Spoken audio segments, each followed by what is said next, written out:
luge, but you're on your stomach head first. Like, as far as making career choices, that seems to be the most questionable one. That's kind of out there. Yeah, all of those the winter sports. I heard it when we were talking with I think it was Billy DeMong who we were talking to earlier this week, who said something about like the winter games are all the original extreme sports, and it couldn't be Yeah. more real because like when you watch the summer games, and I love the summer games absolutely. But there are, some that are not as extreme as others. But in the winter games, I mean, even figure skating, you're getting thrown like 7 feet in the air. Like that's still pretty damn extreme. With knives on your feet. Yeah, yeah, yes. With knives under, I didn't even. It's funny. I was thinking about the twirling and the height and the hard ice landing, and didn't even think about just knives flying all over the place. Yeah. It's pretty crazy. So what's next in terms of like competition for you then? So I'm headed over to Europe on Tuesday. I'll compete in one COC, two Fist Cups, and then it's off to my last Junior Worlds. How often do you compete? Like, Usually, hopefully in the winter, it's every weekend. Sometimes, especially with COVID, the women's events have been getting canceled and not rescheduled. So we had mhm. like almost a month gap in our competitions. But usually, like I'm over in Europe for 3.5 months, and we're competing almost every weekend. Does that mess with you? Like having a long hiatus in between events? Honestly, like for me, I only had a little over 100 jumps going into the winter season because of the Hmm. amount of time I have to take off because of my ankle. So I've kind of been trying to make the best of these last 3 weeks, just trying to like really nail down what I know I can do and like enjoy the second half of the season after that. All right, right on. So take Park City out of the answer to this question, but where's your favorite place to jump?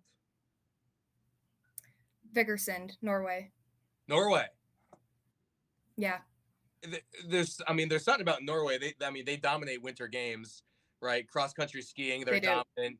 I mean, Nordic combined is kind of in the name, right?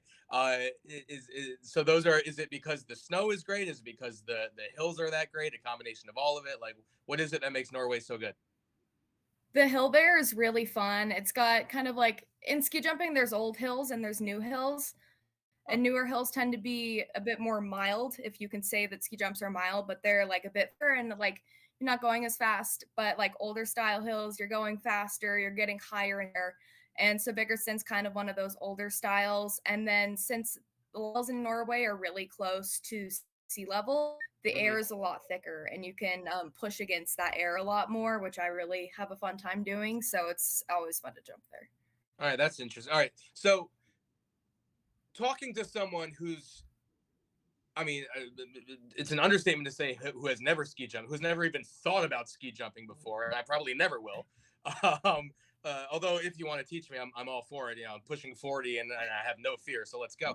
Um, Let's but do it. I'm kind of curious. Can you kind of take me through the science of a jump, or just kind of step by step, like what is actually happening while you're jumping? Because to me, it's I'm sure there's a ton of stuff going on behind the scenes that I'm not even thinking about. Yeah, so on the hill, the amount of speed that you get in the in run, which is the ramp part, is kind of determined by which gate you go from. So if you're going from lower ramp, obviously you're going to get less speed. Hmm. In competition, that speed is set at a certain gate, and you can't move up or down. And then the kind of the main goal in ski jumping is to maintain as much speed as you can while you jump. So you don't want to come like too open like this, so you get air pushing you back, and you want to be able to build this pressure underneath you that's going to generate some lift. Okay. How did your first ski jump go? I mean, my first ski jump was on a 5 meter hill, so like That was it a was hop. pretty tame. It was a ski hop. Yeah. But did you land it? Oh yeah. All right. So if I'm starting at this stage in my wife will kill me. But if she doesn't, I should start on the 5 meter hill. Is what you're saying? Yeah, probably. What like the skis themselves? How are they like manufactured versus like a pair of skis I would go rent at a hill or something like that if I was just to go out recreationally? Actually, I have some skis here. I can go grab one. Oh, all right. Well, while she's grabbing them, everyone who's watching us, thank you so much. We're coming to you live on FanFest. This is What Were You Thinking, presented by World's Greatest. If you're watching us on Facebook or YouTube or Twitter and you want to join the chat room, and I see some folks in the chat room, if you have some questions, pop them up there and we'll be happy to ask. You can join us at FanFest. Blah, blah, blah, blah, blah, start it over. Watch.fanfest.io/World's Greatest. But remove all the vowels from World's Greatest. WRLDSGRTST. So watch.fanfest.io/World's Greatest without vowels. All right. What do you got there, Paige? Show me. Okay. So this ski actually turned into an art project. So I don't know. It's really long, so you can barely see. But That's so kind part of of it's an art You got to project. hold it at me like side. this. Yeah. Like... So they're really long. Obviously, I can't even reach the top of this. But the main difference between ski jumping skis and alpine skis is, one, they're really wide, and two, they don't have edges. So this has zero edge to it. Right on. So because when you're going down, the your skis, those are like actual like tracks that they go into, right? So it's not like you can't determine how wide your stance is necessarily. They just go into like preset tracks, right? Yeah. Yeah. Okay. And then they're that width. So how wide are they? You can't do anything with those other than jump, huh? No, not really. Like, I mean, we've all tried to take them like actual skiing. In Steamboat Springs, Colorado, they've got like a ski resort attached to their ski jumps. So like we've all tried, but it never ends well. But yeah, this is like, I'll hold my finger up for reference, but like they're pretty thick. Oh wow, yeah, that's bigger than a fingernail. Yeah. Look at that. Do they weigh a lot? No. Ski jumping skis usually weigh their length. So mine are 228 centimeters, so it weigh 2.28 kilograms. Oh, so it's like that. So they're for how big they are. Oh, okay, right on. Do you enjoy just recreationally skiing, like aside from just the jumping, like just I'm just gonna go skiing today down a hill, whatever? I mean, I have been like, I grew up skiing and I'd skied downhill ski before I ski jumped, but I really do not have the financial need to like buy different equipment for alpine skiing and a pass, and then also there's also that added risk to injury that sometimes isn't worth it for me. So I haven't actually gone downhill skiing in a bit, but I still do enjoy it. What else do you do like recreationally for fun, especially like during the summer? I mean, I'm assuming that there's probably ski jumping year round out there, right? But I think I don't know exactly what the material is, but I've seen something out there, and it's like green with like little tiny fingers, kind of going to like summer skiing. What's that all about? Yeah, it's green plastic that we water down, and it's basically like a slip and slide. So we can train in summer, but usually I'm not ski jumping. I'm doing school. I trying my best to not forever with my degree. So usually I'm taking like 3 to 6 credits at a time, or sometimes during the summer I'll take up to 9.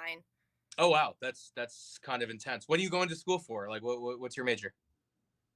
Biomedical engineering. Okay. So every time I talk to like you talk to somebody on the street, like, what's your major? Oh, I'm psychology. But then you talk to like any athlete and they're just like, I'm going into this intense medical scientific field. It's crazy because so much effort has to go into that, but then so much effort has to go into your training and competition schedule. How do you balance that? For me, it's knowing what's too much. So like my first semester, my freshman year, I was trying to be a full-time student and a full-time athlete. Not a good time. So since then, I've only been taking like part-time credits, and I take mostly online classes so I can still travel and compete. And most of the time, my professors are like pretty willing to work with me while I'm traveling and competing and stuff. So that's been pretty good. Right. Do you ever have like, oh man, I'm supposed to be taking a test, but I'm also supposed to be competing right now, and try to juggle those at the same time? Or Yeah, I mean, last year I was at World Championships and I had a final essay and an exam to take in the same week I was competing in World Champs, which was I was like freaking out about it. And then I was like, I should just email my professors. Like, I've got the best excuse in the world for an extension. And they both gave me extension. So it was fine. But Yeah, right on. Okay, so you were talking before about how a lot of the women's events were getting canceled due to COVID and then not rescheduling. I'm kind of curious. Were a lot of the men's events rescheduled? Because the way that you almost said every it, single one of them. really, no kidding. Yeah. So, talk to me about that because that seems a little bit skewed, a little unequal there. Like, I want to hear your take on that. Yeah. Well, the way that it's always justified to me is that men make more money for the venues that are holding those events. So those events want to hold men's competitions because in the long run it makes them more money because of viewership or like people pay to come watch stuff like that. And for the women, a lot of the times people aren't watching as much. They don't show up to watch in person, and the venues are less likely to really bid for the women to come there because they won't make as much money as they would if they just held the men's. Okay, and your response? I think it's stupid. But Good I think answer. that the FIS, the International like Ski Committee, is not doing enough to promote equality with women. They've kind of just like said it's the venue's fault. We have nothing to do with it, which currently they don't have their foot in anything, but I think like there should be some sort of rule where you hold a men's World Cup, you have to hold a women's World Cup, or like, a certain amount of venues need to offer up replacements and stuff like that. Like, yeah, they technically are not involved in it, they're not responsible for it, but I really feel like they should step up and take some responsibility because it should not be each individual's athlete's responsibility to have to advocate for the entire sport. Yeah, that makes sense. Is there a lot of crossover? I mean, let's get away from the competition side of things, but from a training perspective or any of that, a lot of crossover between the guys and the girls. Once you're kind of on the national team level, the men's and women's don't really compete together. Hmm. I feel like we're doing a lot of the same training. At least for the US women's team, we spend a lot more time doing injury prevention because in ski jumping, women are more prone to injury. Sure. Um, so it's for the most part, the training is the same, but we do it separately at a national level. Okay, right on. And then, I mean, as far as the financials go, because you hear about it in a lot of sports, and I know, like in the soccer world, for example, it was a huge story last year with pay inequity. Is that also the same in ski jumping, or just across skiing in general? Well, at least so for USA Nordic, both the men's and women's team get the same amount of funding, but on the international level, the women's prize money is about 30% of the men's budget. Okay, and that's like that's a worldwide thing. Yeah. And women don't get paid if they win quali, which men do. And men also have more opportunities to win big amounts of prize money. Mainly their biggest comp where they can win prize money is the Four Hills tournament, and women are not allowed to jump in that currently. Gotcha. Okay. Is there any movement or like anything that's kind of actively happening to try to change that? Maybe something that you're involved in, or if not, something we could start. I don't know. I mean, like what we've all been told is slow progress every year, but progress is progress. So this year, before events were canceled because of COVID, we did have the same amount of competitions as the men, which was like the first time that has happened. Hmm. We also had a lot more big hills on our competition schedule, which was another big step. And last year, we had our first Big Hill World Championship event. And then hopefully at the end of this spring, women's large hill will be added to the Olympics as well. So there is progress being made, obviously not as fast as a lot of us want, but like with anything, it's going to move slower than you really want. And you can just really hope that it'll get there eventually. Yeah, right on, right on. Well, I mean, obviously, it's something that needs to happen for sure. So here's hoping that some movement is made there soon enough. Because I've been again just watching and this morning or last night's competition. I mean, it just goes to show you like the elite level of these athletes. It's nothing to scoff at by any means. So and you guys are out there risking injury day in and day out, right? So Yeah. Yeah, right on. So we're trying to get Tor in here. Maybe technical difficulties. I'm not sure what's what's happening. But hopefully he'll be here in a couple of minutes. Again, thanks for anyone. If you have any other questions in the chat room, you can write them. We'll ask Paige the questions. How long do we have you for? Are you going to stick around for a few more minutes, or do you got to jump soon? Yeah, I'm good. I have You're in it nothing else going on. You're in it for the long Yeah. haul. We'll check in. It's tied 7-7 in the seventh end of the mixed curling event. I get down of it. So the reason I'm here, specifically, big Olympic super fan. Winter, summer, I fly the rings outside my house. I have a flagpole. I'll put the rings up on there right now. And curling is one of the few Winter Olympic sports I've actually tried. And it's funny because it looks like you're just playing shuffleboard at a bar. Right? Well, you wouldn't know anything about that, right? But just playing shuffleboard with your friends. It is so tough. And watching it on TV, they make it so easy. You guys make it look really easy, but I know it's not. But you guys make it look so easy. How do you make it look so easy? It's always the goal, right? If you're doing it right, it should look easy. That's always what I tell people.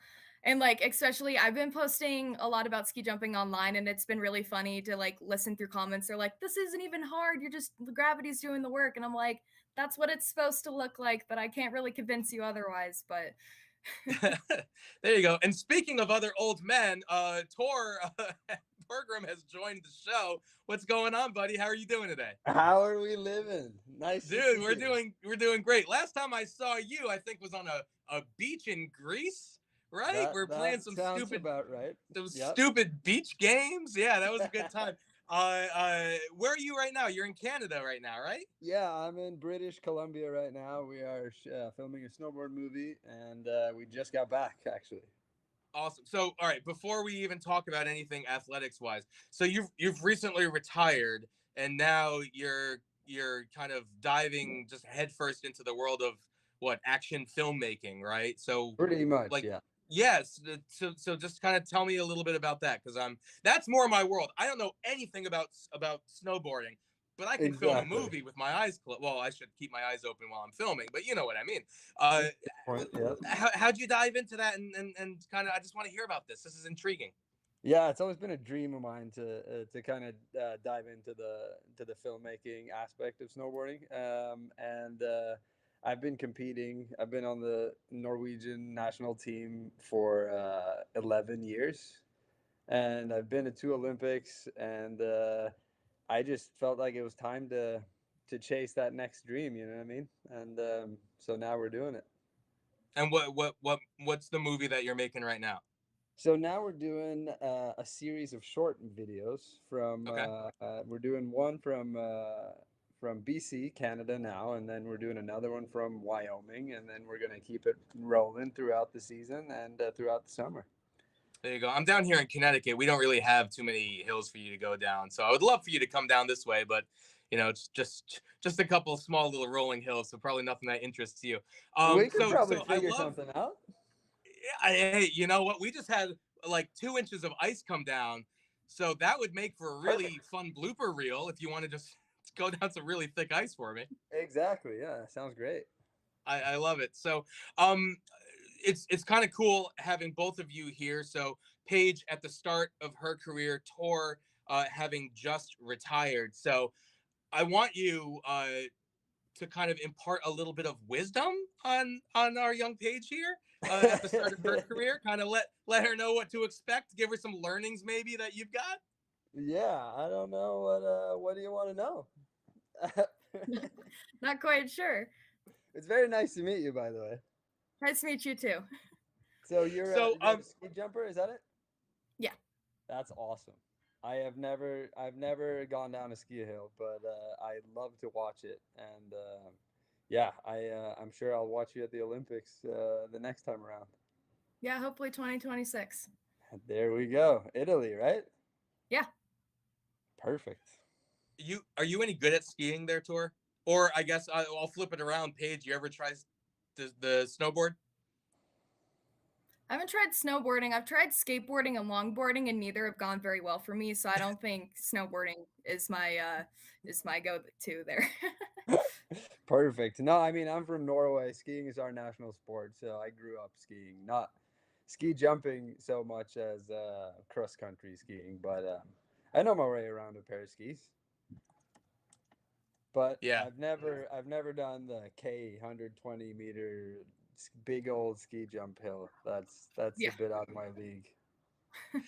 Do you enjoy watching the games? I was talking to Paige about this earlier. Do you like to turn on the TV, watch all the different events, snowboarding or otherwise? Oh, definitely. We're actually watching women's slopestyle snowboarding right now. Oh, not curling. We got mixed doubles curling on right here. There you go.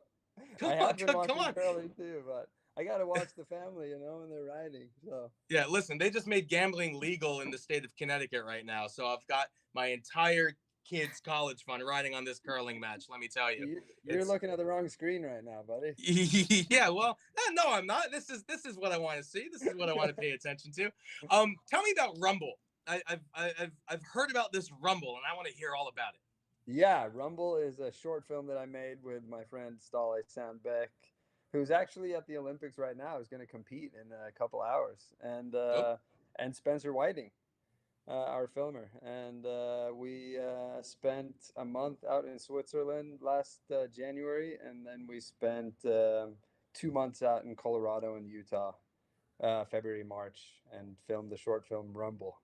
A lot of action, a lot of falling, and a lot of cool video clips. So I yeah, was gonna check it ask, like, out. what kind of movie is it a feel good comedy? Is it a love story? What? It is a love-hate story of backcountry snowboarding. I love it. So all right, so what events are your buddies competing in then? Because I got FanDuel open. I just said it. Like I Perfect. Yeah, Stale is competing in snowboard slopestyle and big air. So so what's that? they have qualifications tonight, actually. Right. So what's that like? Because we were just talking earlier when we started this with Paige that her friend was competing earlier, and watching on the TV someone who it's got to be a whole different experience than kind of watching another sport, right? Yeah, I mean, definitely, it gets your heart going. Um, It's well, I mean, like you feel like you kind of have some skin in the game, like you feel like you're kind of part of it more than if you're Hmm. just watching some people that you don't have a personal relationship with. So, I mean, I'm more nervous watching my friends ride than I am when I actually ride myself. So standing in the start gate at the Olympics is less nerve-wracking than watching it on the TV when your friends are going. So, it's Yeah. I pretty mean, insane. well, that's crazy because I mean, for both of you, I'm sure it's almost kind of, I don't know, maybe peaceful like in the start gate, like the calm before the storm, if you will, or Yeah. not so much, Paige. You're kind of, or are you just like, I'm oh a my very god, I'm about anxious to jump really person. high, oh my god. I'm a very anxious person, so usually before a comp, I'm like, gotta take deep breaths. You don't want to jump while you're anxious, but I definitely like. Usually, when I'm watching my teammates jump, I feel like sick to my stomach because I want them to do well, and I don't get that when I'm jumping. So at least that's at least I don't get sick when I'm jumping. But I definitely I watch my teammates jump. Like I watched a lot of competitions this summer while I was out, and just like watching them, I'm like, this is worse than competing. Yeah. Yeah. 100%. I fully agree with you. And I don't know if you feel this way, but when you're actually up there competing yourself, you're doing something that you know how to do. So it's kind of just like you're doing what you're doing every single day. The Yeah, only difference is that you have a bib on and like all the cameras are on you. But you're still doing exactly what you're doing on a daily basis. But whereas when you're watching your friends, it's a completely different story. But yeah, because in their heads, they're probably comfortable, but you watching them, it's yeah, I don't know. It's hard to explain, but it's kind of crazy to just feel like you're so invested in your friends and like you want them to do so well, and then it's just kind of you can't do anything. You're just at home watching, and you can't help them if they don't do well. You know what I mean? What's going on over there? There seems to be a ruckus, Tor. There is rumble in the house. Nice. We have we have the rest of the crew out here. We have Sage Kotzenberg. He won the Olympics in Sochi, Right. I and know him. yeah, there you go. Oh, He And was there you go. he Bring him on. Bring babysat him me on to come growing say up. hi to Paige. hey, you wanna? I don't You think he wanna does me anymore, but he did babysit me as a kid. Should we? Go say No, what up? really? Legit, legit babysat. Yeah, Like once or got twice, paid to make sure you didn't fall. and his dad Here, was our realtor. This is Paige. What Hi, up? Sage. How we doing? Good. Where are you guys? I'm in Park City. Nice. We just left Park City. Yeah, Now we in Canada. we're in Canada. We're in Interior BC Nice. in Powderville. In Powderville. And this used to be a babysitter. Yeah, he This- babysat yeah, me once yeah. growing up. Yeah, she said you Yeah. babysat her. Yeah, so sick. So like what kind of a kid was she though? Was she just a total pain or like nice and easy? Super annoying. Always a problem. It's cool. Awesome. All right. Well, good to talk to you. This was fun. Right on. So yeah, we got a little watch party going on over here in the living room. There you go. Why? There's nothing on TV today. What are you talking about? No, I don't know. I don't know what they're watching. Days of Our Lives, maybe. They could be watching mixed curling. USA just took the lead going into extra ends in the extra There we ends. go. Yeah, That's awesome. it's absolutely incredible. What else other than skiing and snowboarding? Do you watch anything else that's happening at the Olympics tour? Well, I mean, I do have to watch my ski friends do the whole. I watch the biathlon when they ski and shoot, and I watch Yeah. the cross country skiing. And then actually tonight I have a friend who's doing the downhill alpine skiing.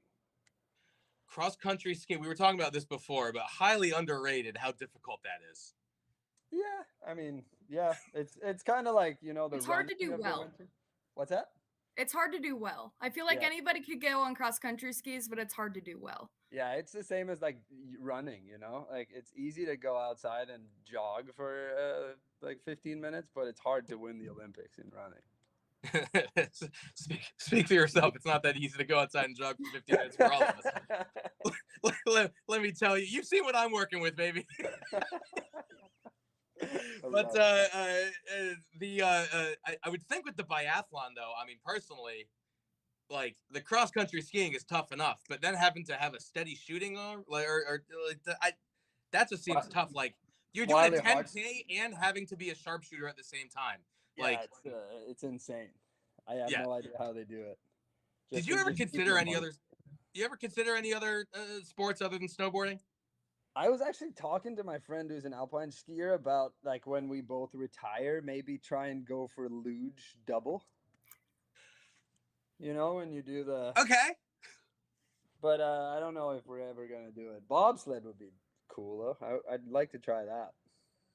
It's just again, we were talking about this earlier, and I just think it's terrifying. I was watching the luge earlier, and someone like actually flipped and landed like on their face, like.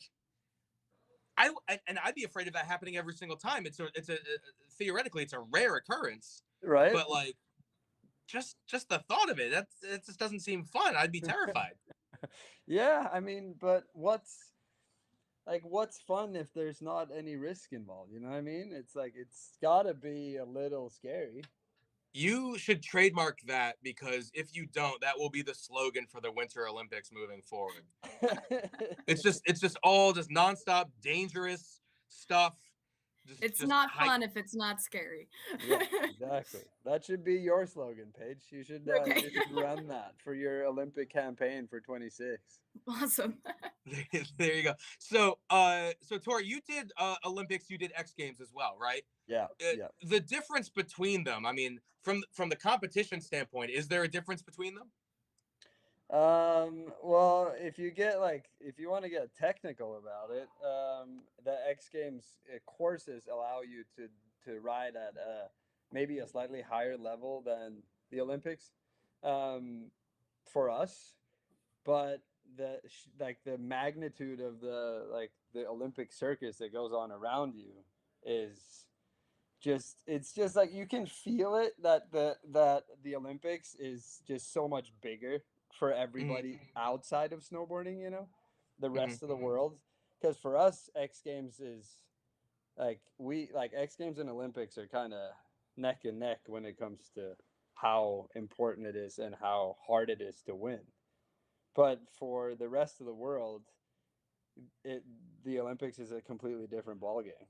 So when you factor that in, and the fact that it only happens every 4 years, um, yeah, there's a lot of pressure on your shoulders when you go to the Olympics, for sure. Maybe more than X Games would be. But what about like I mean, the vibe just seems a lot more relaxed at the X Games. I've only gone to summer, to summer X. Never been to a winter X Games, but the vibe there is just really chill. I mean, granted, you know, skateboarding is brand new in the Olympics now, so who knows? Maybe that'll change. But Yeah. On the winter side of things, is that right, or is it just me not knowing what I'm talking about? Yeah, definitely. I mean, we're a group of people that like to have a good time together because we're all homies, we're all friends. And especially at the X Games, it's only 16 people, and those 16 people really like know each other very, very well, and we snowboard together every day. So the dynamic of the X Games is slightly different than the Olympics. At the Olympics, you have a lot of officials, you have a lot of like coaches and trainers everywhere, and there's a lot of rules, and there's a lot of like press that you have to deal with. I mean, the X Games is more of like you go and ride the mountain with your friends, and the Olympics is more you go to perform at the circus, if that makes sense. Yeah, perform at the circus. I like that. We're just coming up with just catchphrases left and right in this episode, aren't we? There was a question that just came up in a chat bubble right here. Tor, do you recognize the photo in the background here? Yeah, I do. It's a photo of me. Oh, I can't see. Where are you? I don't see you in there. No, It's something like the very top. It's upside down. Yeah, it's. Oh, I gotta scroll up. There he is. Yeah, so this It almost looks like Bigfoot on a snowboard, right? Doesn't it? Or like the Insane Clown Posse Hatchet Man. Right? Yeah, that's what I was going for actually. Is that what you were going for? The whole ICP look? No, it's in Switzerland. We were doing a sunrise photo shoot in Saas-Fee, Switzerland, and this is at 6 a.m. at 13,000 feet on a glacier. That's insane. So that's pretty cool. Yeah, that kind of the definition of that's pretty cool. If you're gonna look that up in the dictionary, this is probably the photo. Do you like that? Do you like getting out there at the ass crack of dawn when the sun is coming up or the sun's not even up? Like, because I'm looking at the Olympic schedule. Like right now, it's like 10:45 in the morning out there, and there are people competing at world-class levels, right? Yeah. Do you like that in the morning, or are you more of an afternoon, evening kind of guy? I'm a morning person. I like to compete in the morning. I like to snowboard in the morning. I like to wake up early and get out there. When we're in Canada now, we wake up and we leave the house at 5, and we're in the snowmobile parking lot at 5:30, and it's pitch black, dark outside. Somebody landed something. They must be watching curling. Let's go. Right? But yeah, I like really big throw coming up, but I'm focused here. So, and what about you, Paige? Do you like getting up real early and going out? Honestly, I prefer to jump when the conditions are good. So like depending on where you're at, it can be windy in the morning or the evening or the afternoon. So like I'm good jumping whenever the conditions are good, but if it's chill all the time, I prefer an afternoon or an evening comp. Just for ski jumping, you have to be really warmed up to like jump well, and it's sometimes hard to warm all the way up when you like woke up 2 hours ago or even a bit more. So like it's always nice to have that bit of extra time in the morning to stretch and warm up and run and stuff like that. Nice. Yeah, right on. Oh, you run before you go ski jump? Yeah, usually like I'll run for 15 minutes at the hill, but if we have enough time, I'll run before we leave for the hill too. Wow. I would not do that. Well, like myself snowboarding, I would not run before I snowboard. So respect. Thanks. Do you do any of that like at all? Like not even just before jumping or going down a giant mountain in Switzerland, but do you do any kind of running at all, or is it I just do kind of actually. I do. I actually ran my first marathon last summer. okay? Wow. So that was Okay. cool. Tell me more, please. I'm kind of intrigued to hear about that. Tell me more about this marathon. Yeah, no, I come from a family that likes to run, and I had this bet with my friend, and we were trying to do a sub 3 hour marathon. I didn't quite get there, but I think my time was 3:09, which is like it's not too bad. That's not bad at all. Yeah, so I'm gonna try to break the 3 hour barrier next summer. So, are there any other kind of sticking with competitions? Do you have any like pre-competition rituals? There was a question that came across in the chat room, so I want to hit that. Me or Paige? You go first. Let's start with start with okay. You go first then. Fine. What do I Alright. know? I'm just the host around here. I don't know. Yeah. All right. I like to eat a nice breakfast, and then like no matter when the competition is, if I have a competition at 7 in the evening, I won't eat another big solid meal before a contest because I feel like there's like a dip in my performance after I eat a big meal, and I can't do that. I can't deal with that the same day. So that's kind of a weird one, and I always listen to the same music when I snowboard Ooh, which or when is I ride a contest. what is That's it? What's on the that's a playlist? trade. That's a trade secret, Mike. I'm sorry. I could It's tell probably you, like but then I'd have to kill you. no, it's like Enya. It's like some like cool spa music. You just don't want to seem like a dork in front of us. That's all. No, I actually listen to music that calms me down when You I do. when I compete. Yeah. So it is Enya. Okay, great. Paige, what about you? For me, my like big comp day thing is I wear socks with sharks on them every single time I compete. Which is kind of like odd, but it's something I can do wherever I go because usually, like, obviously, you probably know, Tor, it's just like, and you're traveling a lot, you can't do a lot of the same things in a lot of the same places. So Yep. that's one thing I can do every time. I don't eat much before I compete. Obviously, like with ski jumping, we're all trying to be as light as possible, and it's hard to jump on a full stomach. So Yep. I usually don't eat too much before a comp. And I wear headphones pretty much until I'm going up to jump. Do you ever jump with music? No, we wouldn't have like anywhere to put our phones. Right. Yeah.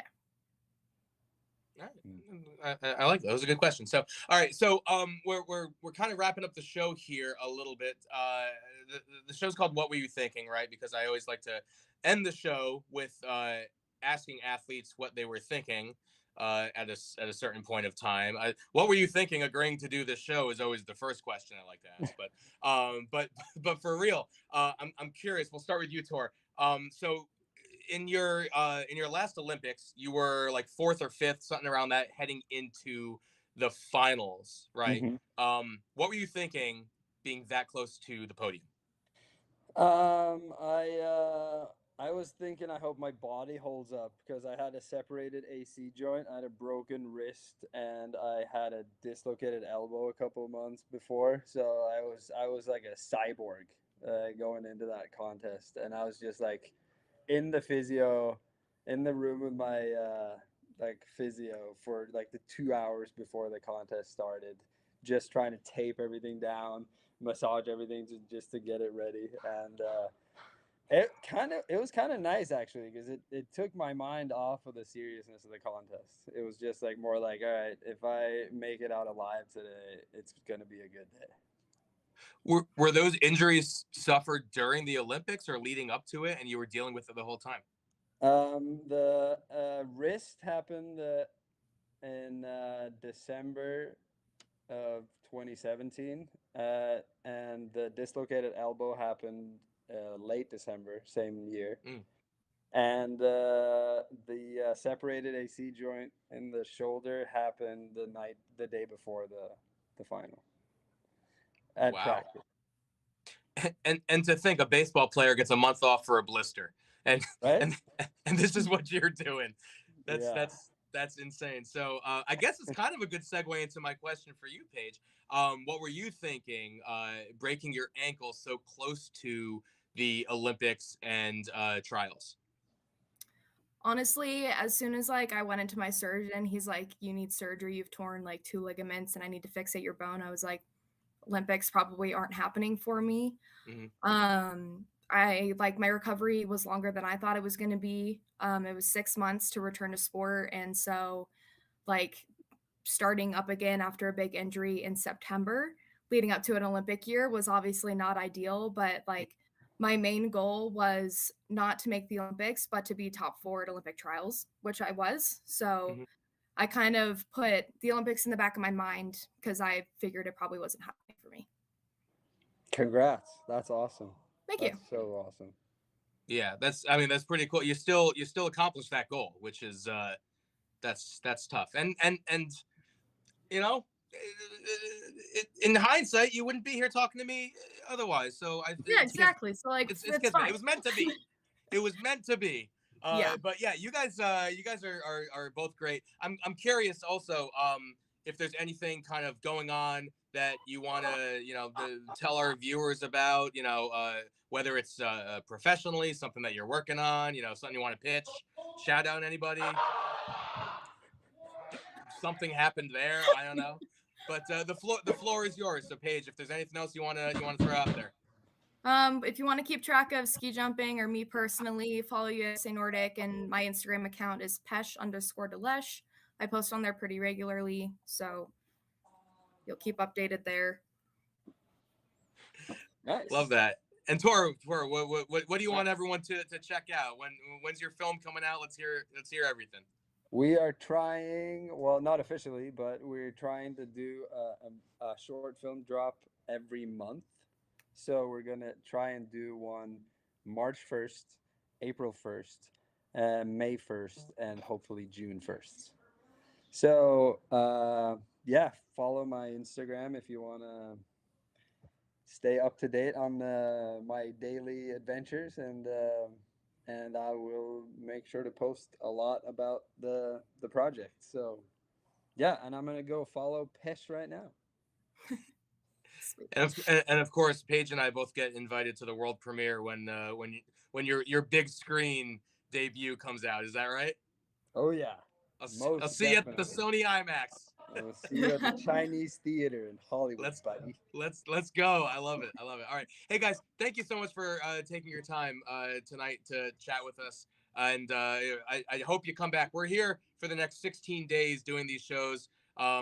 This is a rare one that we don't actually have a summer athlete, but I know you guys are dying to talk to some of the world's greatest track and field stars as well, right? Because I'm sure there's a lot of discussion to happen there. So I hope you guys come back. This was fun. Definitely. Thank you so much for having us. Yeah, thank you. All right, great guys. Cheers. Something's happening. I gotta go. I'll see you later. All right, go, get out of here. All right, I'll see you. All right, and thanks everybody out there for watching. Really appreciated you joining World's Greatest. What were you thinking here on FanFest? And again, we'll be here at 9 p.m. every night for the next 16 days. And that's it. I got nothing. My name's Mike. You can follow me at Mike Fu, MYKEFOO. Since everyone else has given their handles, there you go. You can also follow World's Greatest. I should give them the shout out. So World's Greatest, definitely follow them on. I should say follow us. I'm wearing a hat. I'm kind of part of the club. So follow us on YouTube. Subscribe there. There's a lot of amazing original content, especially surrounding track and field. You can follow us on Twitter, follow us on Instagram, and on Facebook. We have a bunch of content that's out there as well. At World's Greatest Team on Instagram and Facebook, and you can follow us on Twitter. It's similar to the FanFest URL, so it's at World's Greatest without any vowels. So WRLDSGRTST. I think I got that right. So there you go. Thanks everybody. Really appreciate you joining us tonight, and we'll be back same time tomorrow, Sunday, 9 p.m. And we'll see you soon. Take care. Bye.